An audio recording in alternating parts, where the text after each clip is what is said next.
Hello, folks. Thanks for being here. Well, good afternoon, everyone. Tomorrow will mark 1 year since I took office. It's been a year of challenges, but it's also been a year of enormous progress. We went from 2 million people being vaccinated at the moment I was sworn in to 210 million Americans being fully vaccinated today. We created 6 million new jobs, more jobs in 1 year than any time before. The unemployment rate dropped to 3.9%. Child poverty dropped by nearly 40%, the biggest drop ever in American history. New business applications grew by 30%, the biggest increase ever. And for the first time in a long time, this country's working people actually got a raise. People, the bottom 40%, saw their income go up, the most of all those that got a raise. We cut health insurance premiums for millions of American families, and we just made surprise medical bills illegal in this country. You know those bills you get that you don't expect of $2,000 to $5,000 from the hospital beyond what you thought you were going to have to owe because of the consultation you weren't told was going to cost that much? No more. They're now illegal. Thanks to the American Rescue Plan and other actions we've taken, we've seen record job creation, record economic growth in the past year. Now, thanks to the bipartisan infrastructure bill, we're about to make a record investment in rebuilding America to take us to be the #1 best infrastructure in the world. Well, now we're way below that. We'll be creating better jobs for millions of people, modernizing our roads, our bridges, our highways, our ports, our airports, everything from making clean water, removing lead pipes, so that every American can turn on a faucet and drink clean water. Urban and rural and suburban communities. It's going to make affordable high-speed internet available to every American in urban, rural, and suburban areas. We've never done that before. Now we are. We're in the process of getting that done. Still, for all this progress, I know there's a lot of frustration and fatigue in this country. And we know why. COVID-19, Omicron has now been challenging us in a way that it's the new enemy. But while it's cause for concern, it's not cause for panic. We've been doing everything we can, learning and adapting as fast as we can, and preparing for a future beyond the pandemic. All I know that after almost 2 years of physical, emotional, and psychological weight of this pandemic and the impact it's had on everyone, for many of us, it's been too much to bear. We're in a very different place now, though. We have the tools, vaccines, boosters, masks, tests, pills, to save lives and keep businesses and schools open. 75% of adults are fully vaccinated. We've gone from 90 million adults with no shots in arms last summer and down to 35 million with no shots as of today. And we're adding about 9 million more vaccinations each week. We're going to stick with our vaccination efforts because vaccinations work. So get vaccinated, please, and get your booster. Look, we're also increasing testing. Should we have done more testing earlier? Yes, but we're doing more now. We've gone from 0 at-home tests a year ago to 375 million tests on the market in just this month. If you buy a test at a store, your insurance will reimburse you. On top of that, we're making 1 billion at-home tests available for you to order and be delivered to your home for free. Just visit covidtest.gov to know how to get that free test kit to your home. In addition, there are 20,000 sites where you can get tested in person for free now. And now we have more treatments that for people to keep people out of the hospital than any other point in the pandemic, including life-saving antiviral pills. We purchased 20 million of these new Pfizer pills, more than any country in the world. The bottom line on COVID-19 is that we're in a better place than we've been and have been thus far, clearly better than a year ago. We're not going to back we're not going back to lockdowns. We're not going back to closing schools. Schools should stay open because the American Rescue Plan, we provided to states $130 billion. $130 billion to keep our students and educators safe and schools open. Funding for ventilation systems in schools, social distancing, hygiene for classrooms and the school buses. In addition, we've added another $10 billion for COVID-19 tests to be able to be administered at schools. And many states and school districts have spent this money very well. Unfortunately, some haven't. I encourage the states and school districts that use the funding to protect our children and keep our schools open. Use it. The COVID-19 is not going to give up and accept things. It's just not going to go away immediately.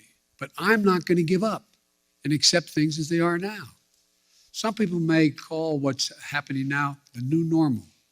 I call it a job not yet finished. It will get better. We're moving toward a time when COVID-19 won't disrupt our daily lives, where COVID-19 won't be a crisis, but something to protect against and a threat. Look, we're not there yet, but we will get there. Now, the second challenge we're facing are prices. COVID-19 has created a lot of economic complications, including rapid price increases across the world economy. People see it at the gas pumps, the grocery stores, and elsewhere. So here's what we're going to do. A critical job in making sure that the elevated prices don't become entrenched rests with the Federal Reserve, which has a dual mandate: full employment and stable prices. The Federal Reserve provided extraordinary support during the crisis for the previous year and a half. Given the strength of our economy and the pace of recent price increases, it's appropriate, as the federal Chairman Powell, the Fed Chairman Powell has indicated, to recalibrate the support that is now necessary. I respect the Fed's independence, and I've nominated 5 superb individuals to serve on the Federal Board of Governors, men and women from a variety of ideological perspectives. They're eminently qualified, historically diverse, and have earned bipartisan praise. And I call on the United States Senate to confirm them without any further delay. And here at the White House, and for my friends in Congress, the best thing to tackle high prices is a more productive economy with greater capacity to deliver goods and services to the American people. And a growing economy where folks have more choices and more small businesses compete, and where more goods can get to market faster and cheaper. I've laid out a 3-part plan to do just that. First, fix the supply chain. COVID-19 has had a global impact on the economy. When a factory shuts down in one part of the world, shipments to shops and homes and businesses all over the world are disrupted.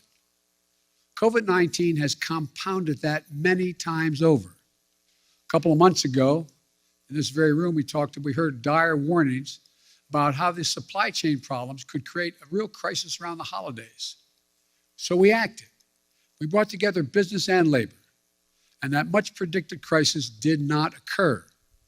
99% of the packages were delivered on time, and shelves were stocked. And notwithstanding the recent storms that have impacted many parts of our country, the share of goods in stock at stores is 89% now, which is barely changed from the 91% before the pandemic. I often see empty shelves being shown on television. 89% are full, which is only a few points below what it was before the pandemic. But our work's not done. My infrastructure law will supercharge your effort upgrading everything from roads and bridges to ports and airports, railways and transit, to make the economy move faster and reduce prices for families. Second thing, my Build Back Better plan will address the biggest cost of working families face every day. No other plan will do more to lower the cost for American families. It cuts the cost for childcare. Many families, including the people sitting in this room, if they have children and they're working full-time, many families pay up to $14,000 a year for childcare in big cities, less than that in smaller ones. My plan cuts that in half. That will not only be a game changer for for so many families' budgets, but it will mean so much for the nearly 2 million women who've left the workforce during the pandemic because of things like childcare.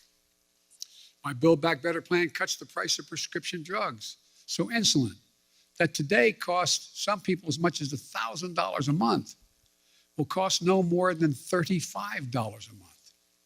It cuts the cost of elder care. It lowers energy cost. And it will do all this without raising a single penny in taxes on people making under $400,000 a year or raising the deficit. In fact, my plan cuts the deficit and it boosts the economy by getting more people into the workforce. That's why 17 Nobel Prize winners for economics say it will ease long-term inflationary pressure. The bottom line, if price increases are what you're worried about, the best answer is my Build Back Better plan. Third thing we're going to do, promote competition. Look, in too many industries, a handful of giant companies dominate the market in sectors like meat processing, railroad, shipping, and other areas. This isn't a new issue. It's not been the reason we've had high inflation today. It's not the only reason. It's been happening for a decade. But over time, it has reduced competition, squeezed out small businesses and farmers, ranchers, and increased the price for consumers. We end up with an industry like the meat processing industry, where 4 big companies dominate the markets. Pay ranchers less for their cattle they grow, charge consumers more for beef, hamburger meat, whatever they're buying. Prices are up. Look, I'm a capitalist, but capitalism without competition is not capitalism, it's exploitation. So I signed an executive order to tackle unfair competition in our economy, and we're going to continue to enforce it, along with working with Congress where we can. I'll close with this. We have faced some of the biggest challenges that we've ever faced in this country these past few years. Challenges to our public health, challenges to our economy. But we're getting through it. And not only are we getting through it, we're laying the foundation for a future where America wins the 21st century by creating jobs at a record pace. Now we need to get inflation under control. We have developed an extraordinarily effective booster shots and antiviral pills. Now we need to finish the job to get COVID-19 under control. I've long said, it's never been a good bet to bet against the American people or America. I believe that more than ever today. We've seen the grit and determination of the American people this past year. But the best days of this country are still ahead of us, not behind us. Now, I'm happy to take questions. Yes. Thank you, Mr. President. I know some of my colleagues will get into some specific issues, but I wanted to zoom out on your first year in office. Inflation is up. Your signature domestic legislation is stalled in Congress. In a few hours from now, the Senate, an effort in the Senate to deal with voting rights and voting reform legislation is going to fail. COVID-19 is still taking the lives of 1,500 Americans every day, and the nation's divisions are just as raw as they were a year ago. Did you overpromise to the American public what you could achieve in your first year in office, and how do you plan to course correct going forward? Why are you such an optimist? Look, I didn't overpromise, but I have probably outperformed what anybody thought would happen. The fact of the matter is that we're in a situation where we have made enormous progress. You mentioned the number of deaths from COVID. Well, it was 3 times that not long ago. It's coming down. Everything's changing. It's getting better. Look, I didn't overpromise, but I think if you take a look at what we've been able to do, you'd have to acknowledge we made enormous progress. But one of the things that I think is something that, one thing I haven't been able to do so far is get my Republican friends to get in the game of making things better in this country. For example, I was reading the other day, and I wrote the quote down so I don't misquote him. A quote from Senator Sununu when he decided that he wasn't going, Governor Sununu, when he decided he wasn't going to run for the Senate in New Hampshire. Here's what he said. They were all, for the most part, content with the speed at which they weren't doing anything.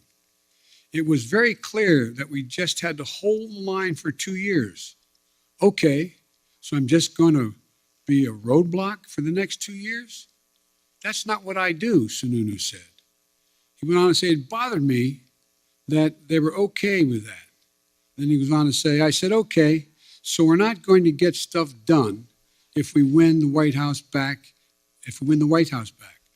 Why didn't we do anything in 2017 and 2018?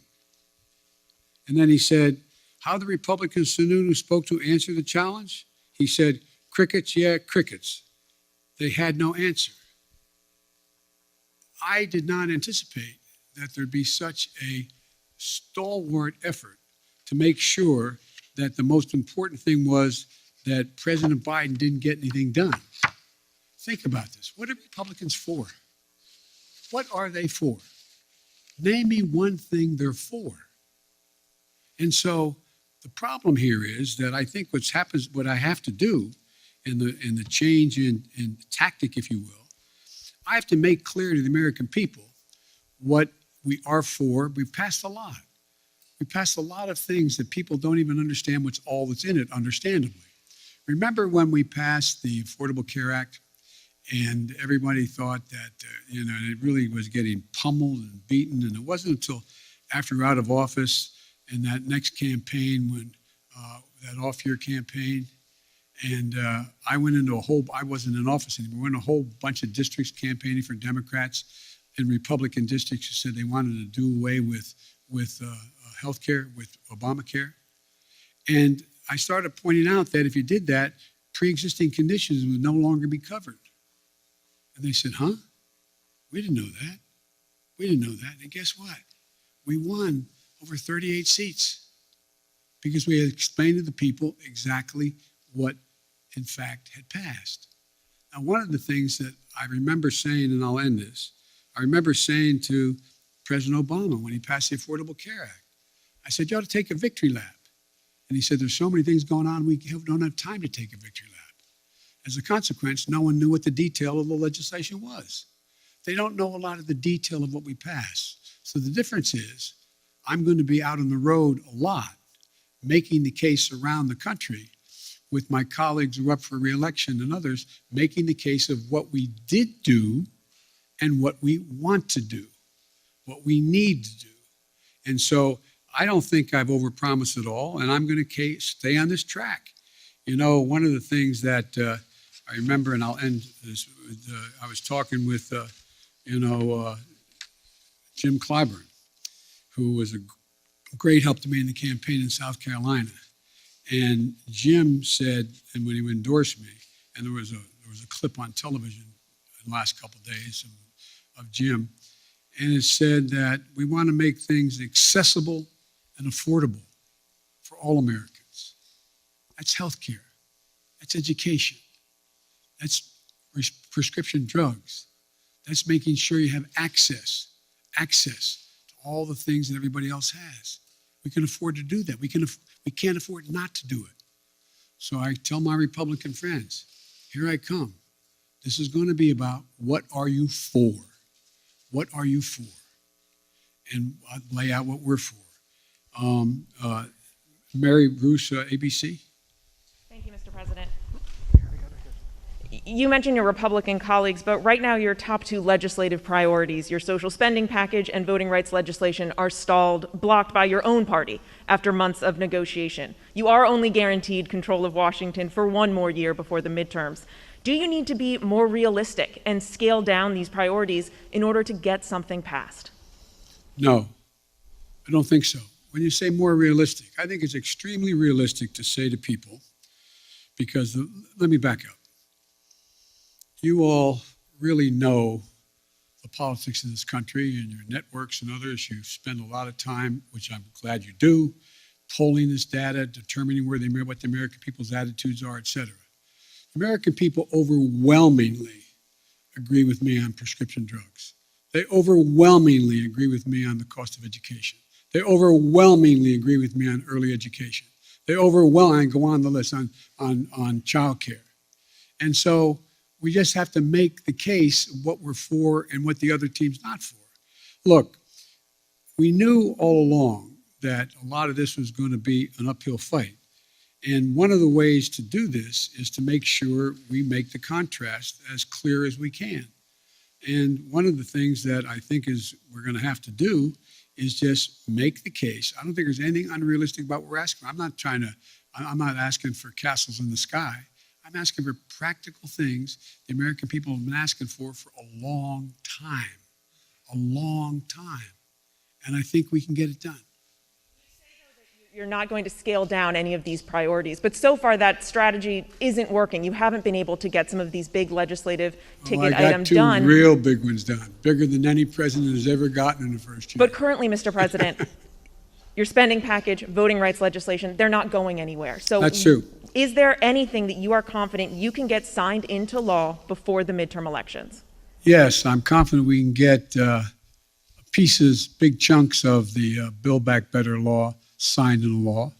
And I'm confident that we can take the case to the American people that the people they should be voting for who are going to oversee whether the elections in fact are legit or not should not be those who are being put up by the Republicans to determine that they're going to be able to change the outcome of the election. So whether or not we can actually get election, and by the way, I haven't given up. We haven't finished the vote yet on what's going on voting rights and the John Lewis bill and others. But so, look, this is, I've been engaged a long time in public policy, and I don't know many things that have been done in one fell swoop.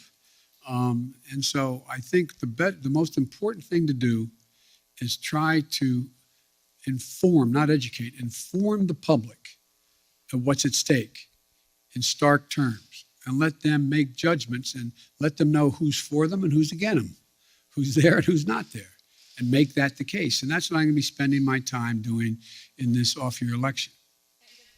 You mentioned Republicans and reaching out to them. Some Republicans who may be open to major changes on voting rights, for instance, like Mitt Romney, he says he never even received a phone call from this White House. Why not? I like Mitt. Look, Mitt Romney's a straight guy. One of the things that we're doing, I was trying to make sure we got everybody on the same page in my party on this score. And I didn't call many Republicans at all. The fact is that I do think that Mitt is a serious guy. I think we can get things done. I think I predict to you they'll get something done on the electoral reform side of this.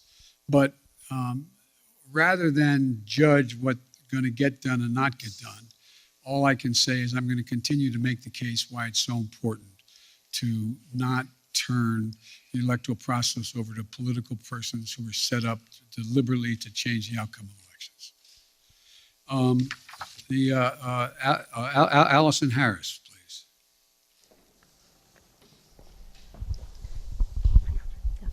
Thank you, Mr. President. Speaking of voting rights legislation, if this isn't passed, do you still believe the upcoming election will be fairly conducted and its results will be legitimate? Well, it all depends on whether or not we're able to make the case to the American people that some of this is being set up to try to alter the outcome of the election. And it's one thing, look, maybe I'm just being too much of an optimist. Remember how we thought not that many people were going to show up to vote in the middle of a pandemic? We had the highest voter turnout in the history of the United States of America. Well, I think if, in fact, no matter how hard they make it for minorities to vote, I think you're going to see them willing to stand in line and defy the attempt to keep them from being able to vote. I think you're going to see the people we're trying to keep from being able to show up, showing up and making the sacrifice that needs to be made in order to change the law back to what it should be. But it's going to be difficult. I make no bones about that. It's going to be difficult. But we're not there yet. We've not run out of options yet, and we'll see how this moves. And on Omicron and education, teachers are in revolt in so many places. Parents are at odds over closing schools and remote learning. You say we're not going to go back to closing schools. You said that just moments ago, yet they're closing in some areas. What do you say to those teachers and principals and parents about school closings, and what can your administration do to help make up for learning loss for students? First of all, I'd put in perspective the question you asked. Very few schools are closing. Over 95% are still open. So you all phrase the questions when people, I don't think it's deliberate on your part, but you phrase the question when anyone watches this on television. My God, there must be, all those schools must be closing. What are we going to do? 95% are still open, number one. Number two, the idea that parents don't think it's important for their children to be in school, and teachers know it as well. That's why we made sure that we had the ability to provide the funding through the Recovery Act, through the act that the first act we passed, to be able to make sure schools were able to be safe. So we have new ventilation systems available for them. We have the way they scrub down laboratories and I mean the laboratories kids go to the bathroom, cafeterias, buses, etc. All that money's there. There's billions of dollars made available. It's there. Not every school district has used it as well as it should be used, but it's there.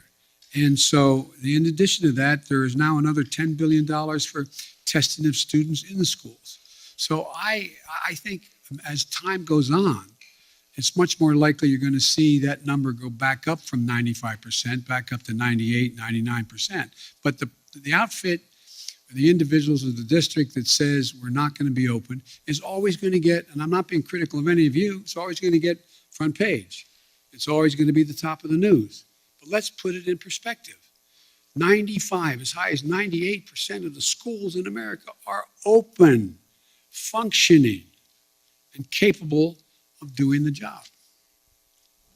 How about Jen Epstein, Bloomberg? Mr. President, thank you.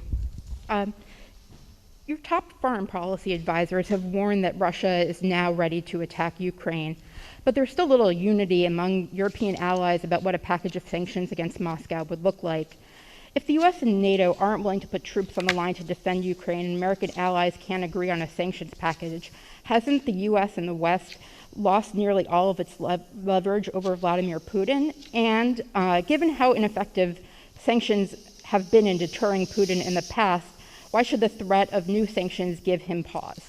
Well, because he's never seen sanctions like the ones I promised will be imposed if he moves, number one. Number two, we're in a situation where Vladimir Putin is about to, we've had very frank discussions, Vladimir Putin and I, and the idea that NATO is not going to be united, I don't buy. I've spoken to every major NATO leader. We've had the NATO-Russian summit.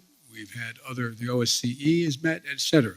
And so I think what you're going to see is that Russia will be held accountable if it invades. And it depends on what it does. It's one thing if it's a minor incursion and then we end up having a fight about what to do and not do, et cetera.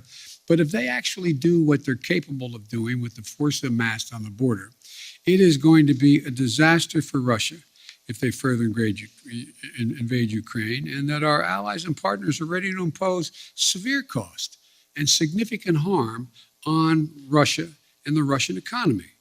And, you know, we're going to fortify our NATO allies, I told them, on the eastern flank if, in fact, he does invade.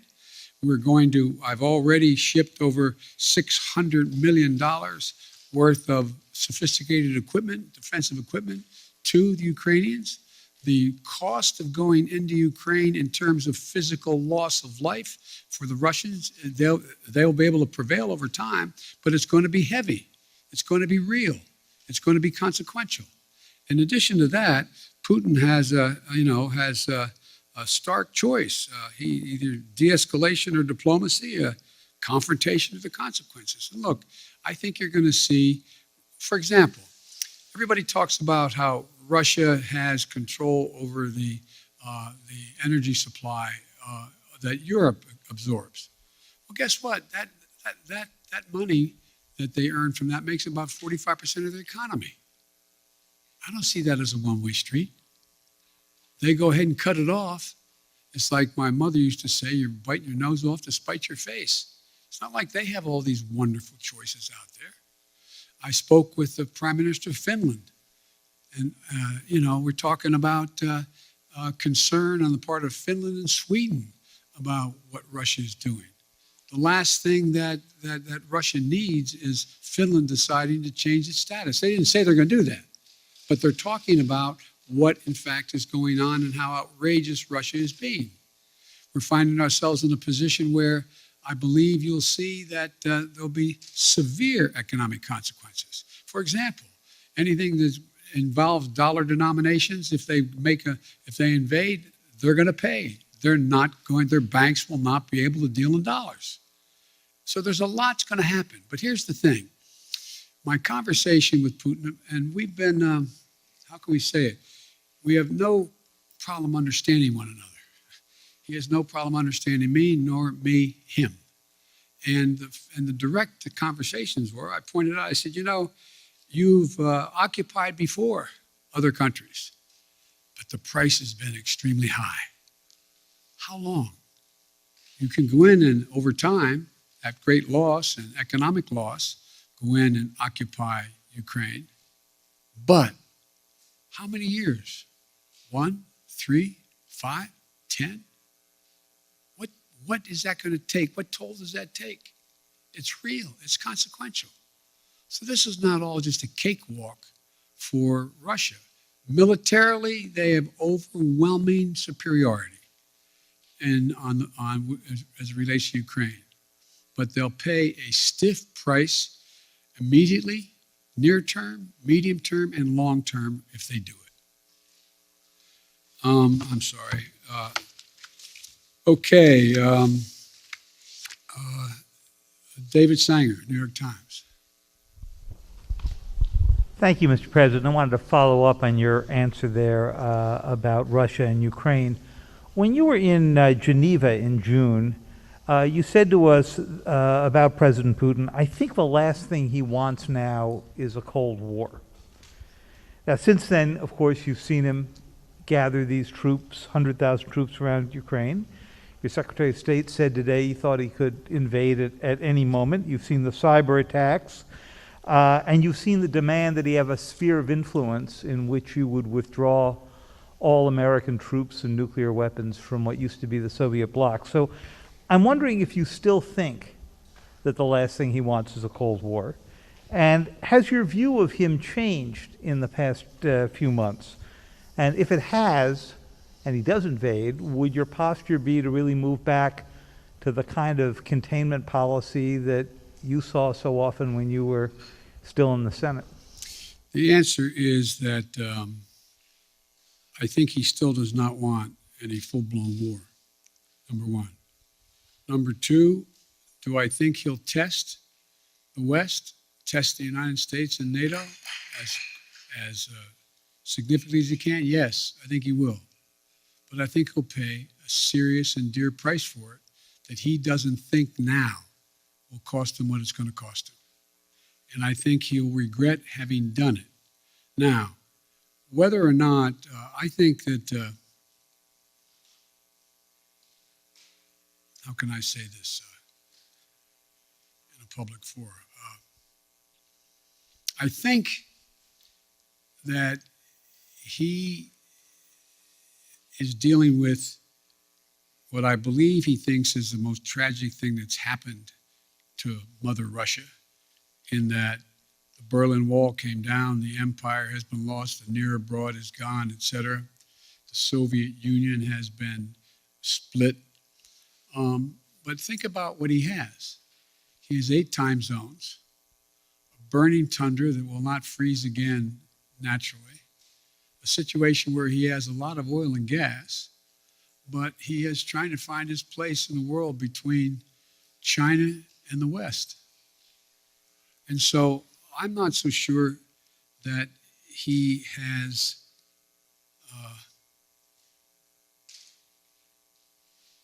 David, I'm not so sure he has is certain what he's going to do. My guess is he will move in. He has to do something. And by the way, I've indicated to him the two things he said to me that he wants guarantees on. One is Ukraine will never be part of NATO. And two, that NATO or there will not be strategic weapons stationed in Ukraine. Well, we can work out something on the second piece, pretending what he does along the Russian line as well, the Russian border in the European area of Russia. On the first piece, we have a number of treaties internationally and in Europe that suggest that you get to choose who you want to be with. But the likelihood that Ukraine is going to join NATO in the near term is not very likely, based on much more work they have to do in terms of democracy and a few other things going on there, and whether or not the major allies in the West would vote to bring Ukraine in right now. So there's room to work if he wants to do that. But I think, as usual, he's going to, well, I probably shouldn't go any further, but I think it will hurt him badly. Like you were offering some way out here, some off-ramp, and it sounds like what it is at least an informal assurance that NATO is not going to take in Ukraine anytime in the next few decades, and it sounds like you're saying we would never put nuclear weapons there. He also wants us to move all of our nuclear weapons out of Europe and not have troops rotating through the old Soviet bloc. Do you think there's space for there as well? No, there's not space for that. We won't permanently station, but the idea we're going to actually increase troop presence in Poland or Romania, et cetera, if in fact he moves. Because we have a sacred obligation in Article 5 to defend those countries. They are part of NATO. We don't have that obligation relative to Ukraine, although we have great concern about what happens in Ukraine. Thank you. Maureen, USA Today. Thank you, Mr. President. I wanted to follow up on your comment on Build Back Better and also ask you a question about the pandemic. You said that you're confident you can pass big chunks of Build Back Better this year. Does that wording mean that you are thinking about, you're looking at breaking the package up into individual portions? And then on the pandemic, now that the Supreme Court has blocked the vaccination or test rule for larger businesses, are you reconsidering whether to require vaccines for domestic flights as a way to boost vaccination rates? No, look, first of all, on the last part of the question, the Supreme Court decision, I think, was a mistake, but you still see thousands and thousands of people who work for major corporations having to be tested as a consequence of the decision made by the corporation, not by the standard ISET that is there. I think you'll see that increase, not decrease, number one. What was the first part of your question? On your comment that you made that you're confident Yes. that major chunks of Build Back Yes. Better can pass, are you breaking it up? Does that Yes, mean? it's clear to me that that we're going to have to probably break it up. I think that we can get, and I've been talking to a number of my colleagues on the Hill, I think it's clear that we would be able to get support for the $500+ billion for energy and the environmental issues that are there, number one. Number two, I know that the two people who've opposed, on the Democratic side at least, support a number of the things that are in there. For example, Joe Manchin strongly supports early education, 3 and 4 years of age, strongly supports that. There is strong support for, I think, a number of the way in which to pay for these, pay for this proposal. So I think there is. I'm not going to negotiate against myself as to what should and shouldn't be in it, but I think we can break the package up, get as much as we can now, and come back and fight for the rest later.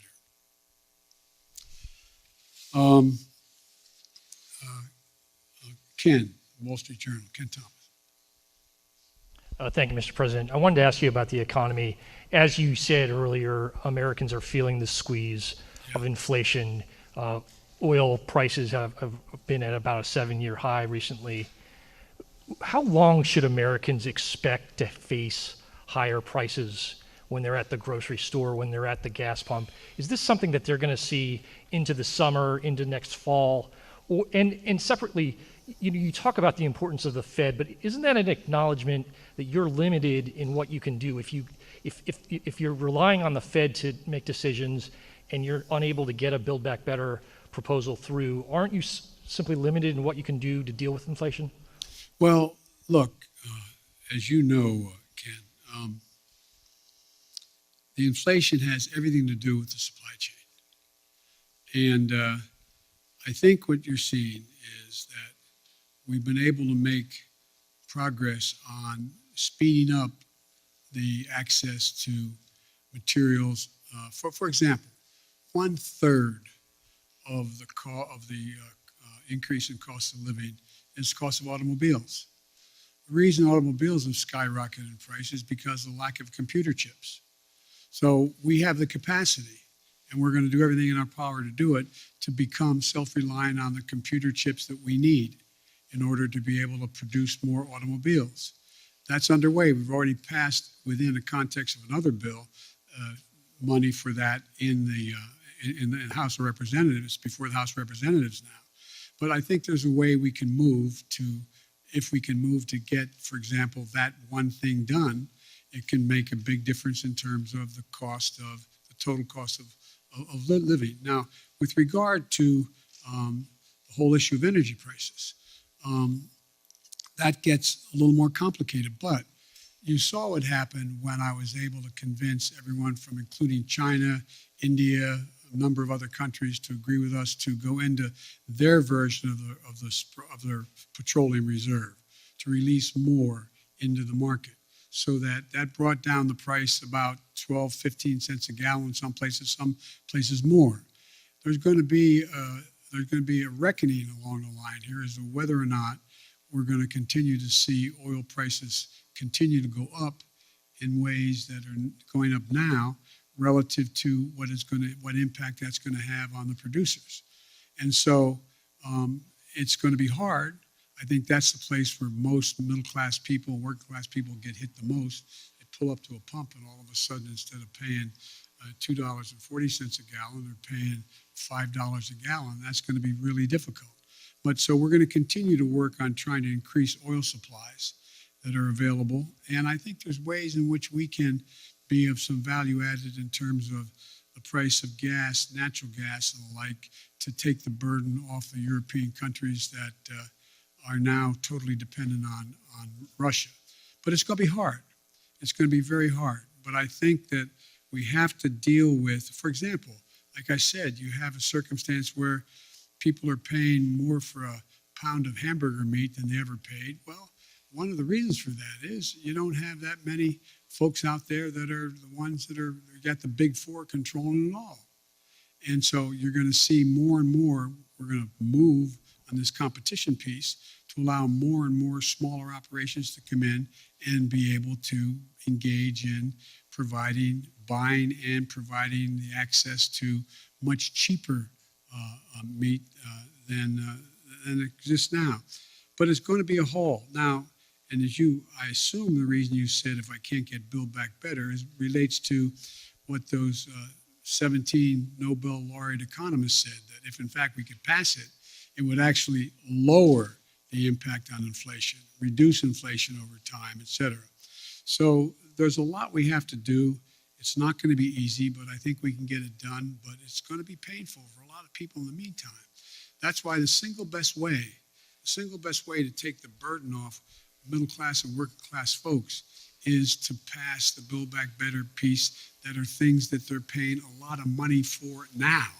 If you get to trade off higher gases, you're putting up with higher price of hamburgers and gas versus whether or not you're going to be able to pay for education and or childcare and the like. I think most people would make the trade. Their bottom line would be better in middle-class households. But it's going to be hard, and it's going to take a lot of work. Well, sir, you mentioned China. Do you think the time has come to begin lifting some of the tariffs on Chinese imports? Or is there a need for China to make do on some of its commitments in the Phase 1 agreement. Some business groups would like you to begin lifting up those tariffs on China. Well, I know that, and that's why my trade rep is working on that right now. The answer is uncertain. It's uncertain. I'd like to be able to be in a position where I could say they're meeting the commitments or more of their commitments and be able to lift some of it, but we're not there yet. Nancy, CBS. Thank you so much, Mr. President. This afternoon, the Senate Minority Leader, Mitch McConnell, said that the midterm elections are going to be a report card on your progress on inflation, border security, and standing up to Russia. Do you think that that's a fair way to look at it? And if so, how do you think that report card looks right now? I think the report card's going to look pretty good if that's where we're at. But look, the idea that Mitch has been very clear. He's going to do anything to prevent Biden from being a success. I get on with Mitch. I actually like Mitch McConnell. We like one another. But he has one straightforward objective. Make sure that there's nothing I do that makes me look good in his mind, with the public at large. And that's okay. I'm a big boy. I've been here before. But the fact is that I think that I'm happy to debate and have a referendum on how I handle the economy, whether or not I've made progress on. Look, again, how can I'm taking too long answering your questions. I apologize. I think that the fundamental question is, what's Mitch for? What's he for on immigration? What's he for? What's he proposing to make anything better? What's he for dealing with Russia? It's different than I'm proposing that many of his Republican friends or his colleagues are supporting as well. What's he for on these things? What are they for? So everything's a choice, a choice. I think look, I've laid out a proposal on immigration that if we passed it, we'd be in a totally different place right now. But we're not there because we don't have a single Republican vote. My buddy John McCain's gone. So, I mean, it's going to take time. And again, I go back to Governor Sununu's quote. How long? I mean, rhetorical question. I know this is not fair to ask the press a question. I'm not asking you. But think about, did you ever think that one man out of office could intimidate an entire party where they're unwilling to take any vote contrary to what he thinks should be taken for fear of being defeated in a primary? I've had 5 Republican senators talk to me, bump into me, quote unquote, or sit with me, who've told me that they agree with whatever I'm talking about for them to do. But Joe, if I do it, I'm going to defeat it in a primary. We got to break that. It's got to change. And I doubt you're all, it sounds like I'm being solicitous, you're all bright as hell, well-informed, more informed than any group of people in America. But did any of you think that you get to a point where not a single Republican would diverge on a major issue? Not one? Anyway. Can you tell us who those 5 Republican senators are? Sure.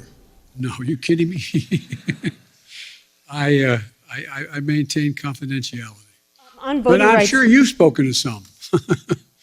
on voting rights, sir, Yes. at your first press conference 10 months ago, I asked you if there was anything you could do beyond legislation to protect voting rights. And at that time you said, yes, but I'm not going to lay out a strategy before you and the world now.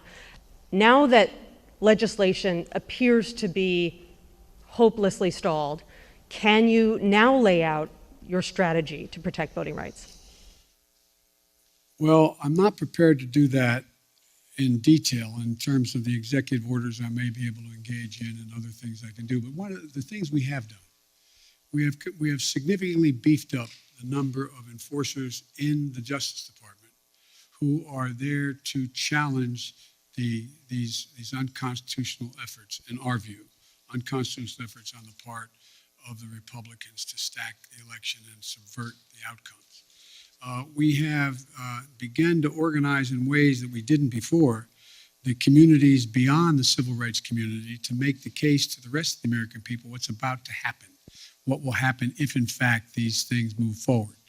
If I had talked to you, not you, I'm using you in an editorial sense, if I had talked to the public about the whole idea of subversion of elections by deciding who the electors are after the fact, I think people would have looked at me like, whoa. I mean, I taught constitutional law for 20 years, a 3-credit course in separation of powers, and on Saturday mornings when I was a senator. And I never thought we'd get into a place where we were talking about being able to actually, what they tried to do this last time out, send different electors to the state legislative bodies to represent who won the election, saying that I didn't win, but Republican candidate won. I doubt whether anybody thought that would ever happen in America in the 21st century, but it's happening. And so I guess what I'm saying is, Nancy, is that I think that there are a number of things we can do, but I also think we will be able to get significant pieces of the legislation, if we don't get it all now, to build to get it so that we get a big chunk of the John Lewis legislation as well as the fair elections process. Sir, on COVID, if you don't mind, you touted the number of Americans who are now fully vaccinated with 2 shots, but even some of your own medical advisors say that people aren't fully protected unless they have that 3rd shot, a booster. Why hasn't this White House changed the definition of fully vaccinated to include that 3rd booster shot? Is it because the numbers of fully vaccinated Americans would suddenly look a lot less impressive? No, it's not that at all. It's just this has become clearer and clearer. And every time I speak of it, I say, if you've been vaccinated, get your booster shot. Everybody get the booster shot. It's the optimum protection you can have. You're protected very well with 2 shots. If it's the Pfizer, anyway, you're protected. But you are better protected with the booster shot. The definition right now. I'm following what the answer is yes, get the booster shot. It's all part of the same thing. You're better protected. Okay, Alex Alper, Reuters. Thank you, Mr. President. I wanted to follow up briefly on a question asked by Bloomberg. You said that Russia would be held accountable if it invades, and it depends on what it does. It's one thing if it's a minor incursion, and we end up having to fight about what to do and what not to do. Are you saying that a minor incursion by Russia into Ukrainian territory would not lead to the sanctions that you have threatened, or are you effectively giving Putin permission to make a small incursion into the country? Good question. That's how it did sound like, didn't it? The most important thing to do, big nations can't bluff, number 1. Number 2, the idea that we would do anything to split NATO, which would have a profound impact on profound impact on one of Putin's objectives is to weaken NATO, would be a big mistake. So the question is, if it's something significantly short of a significant invasion, or not even significant, just major military forces coming across. For example, it's one thing to determine that if they continue to use cyber efforts, well, we can respond the same way with cyber. They have FSB people in Ukraine now trying to undermine the solidarity within Ukraine about Russia and to try to promote Russian interest. But it's very important that we keep everyone in NATO on the same page. And that's what I'm spending a lot of time doing. And there are differences. There are differences in NATO as to what countries are willing to do depending on what happens, the degree to which they're able to go. And I want to be clear with you. the serious imposition of sanctions relative to dollar transactions and other things are things that are going to have a negative impact on the United States, as well as a negative impact on the economies of Europe as well, a devastating impact on Russia. And so I got to make sure everybody's on the same page as we move along.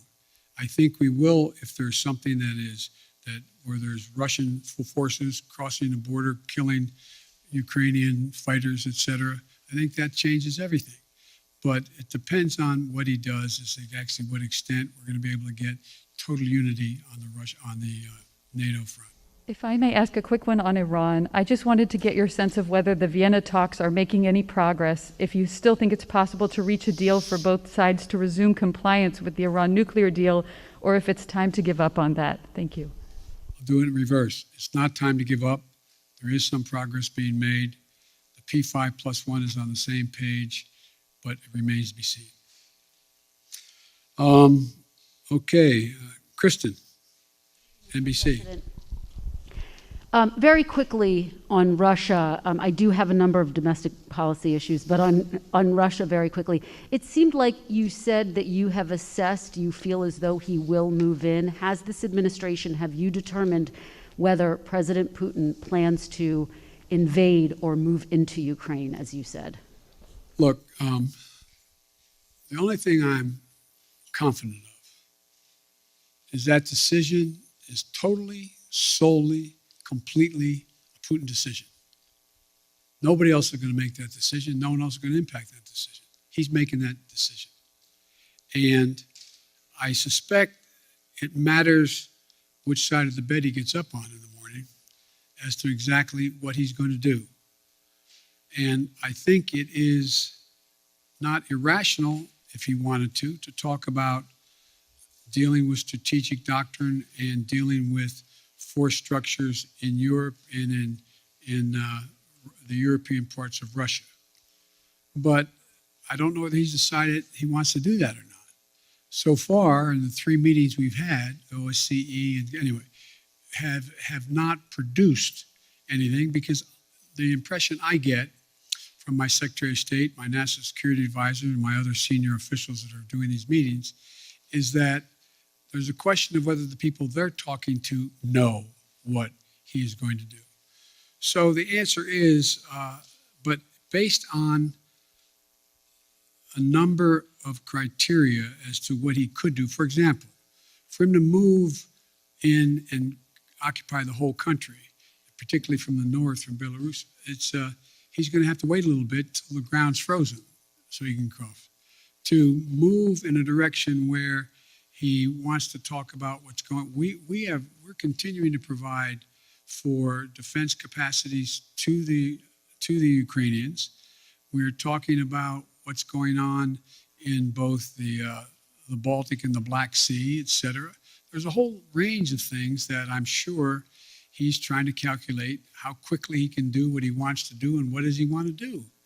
But he's an informed individual. And I believe he's calculating what the immediate, the short term, and the near term, and the long term consequences of Russia will be. And I don't think he's made up his mind yet. I want to ask you about your domestic agenda. You've gotten a lot of questions about voting rights, Mr. President, but I want to ask you about black voters, one of your most loyal constituencies. Yep. I was in Congressman Clyburn's district yesterday in South Carolina. You opened this news conference talking about him. I spoke to a number of black voters who fought to get you elected, and now they feel as though you are not fighting hard enough for them and their priorities. And they told me they see this push on voting rights more as a last-minute PR push than it is a legitimate effort to get legislation passed. So what do you say to these black voters who say that you do not have their backs, as you promised on the campaign trail? I've had their back. I've had their back my entire career. I've never not had their back. And I started on the voting rights issues long, long ago. That's what got me involved in politics in the first place. And I think part of the problem is, look, there's significant disagreement in every community on whether or not the timing of assertions made by people has been in the most timely way. So I'm sure that there are those who are saying that why didn't Biden push John Lewis bill as hard as he pushed it the last month? Why didn't he push it 6 months ago as hard as he did now? The fact is that there's a timing that is not of one's own choice. It's somewhat dictated by events that are happening in country and around the world as to what the focus is. But part of the problem is, as well, I have not been out in the community nearly enough. I've been here an awful lot. I find myself in a situation where I don't get a chance to look people in the eye because of both COVID and things that are happening in Washington, to be able to go out and do the things that I've always been able to do pretty well. Connect with people, let them take a measure of my sincerity, let them take a measure of who I am. For example, I mean, as I pointed out in South Carolina, last time when I was chairman of the Judiciary Committee, I got the Voting Rights Act extended for 25 years, and I got Strom Thurmond to vote for it. That's what I've been doing my whole career. And so the idea that I didn't either anticipate or because I didn't speak to it as fervently as they want me to earlier. In the meantime, I was spending a lot of time, spent hours and hours and hours talking with my colleagues on the Democratic side, trying to get them to agree that if in fact this occurred, if this push continued, that they would be there for John Lewis. And anyway, so, but I think that's a problem.